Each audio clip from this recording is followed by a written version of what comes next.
Oh, hi. Hello, family members, and welcome back to my channel. It's me, Agukat, once again.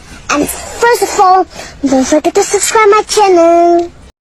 A day in a life of an IT student na walang kadate sa February 14.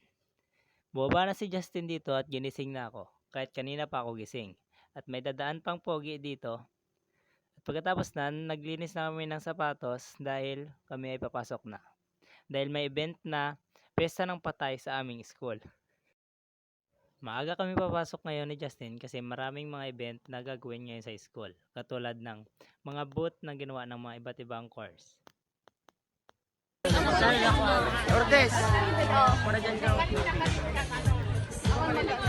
Pumunta kami sa ginawa ni Andrew na painting. Manganla. Nya kayong music. Manchon. Dito, kumakain na kami kasi nagutom kami kakalakad sa buong campus. Dito, arsab si Renz.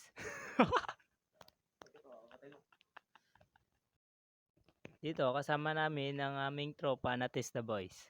Kumakain kami ng rusip at salamat sa sponsored na Coke by Renz the Second at sa itlog maalat ni Lizelle Triseño. Yan, nakarami ng pagkain si Renz kasi libre. At pagtapos namin kumain, umalis na silang lahat. At naiwan akong nag-iinaw dito sa amin dahil ako lang ang masipag at dahil may video. At dito, bumalik na kami sa school upang suportahan si Divine sa kanyang pageant. At marami ng tao dito. At andito ang aming mayor na napakapogi. Dahil naghihilas si Chudiga, representative of Bachelor of Science and Information Technology. And Rosin! At dito, nagsimula na ang pageant.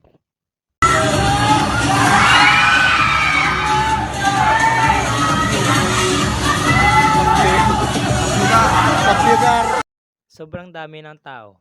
At si mayor namin ay sobrang tuwang-tuwa sa kanyang pinapanood. At pagkatapos sa pageant, punta kami manood ng Battle of the Band upang suportahan ang aming kaklase na si Asmin Bejarano.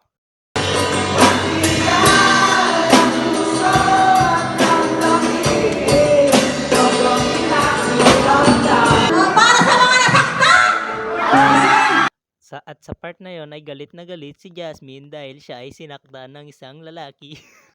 At ang kanta niya ay inaalay niya sa kanyang irog.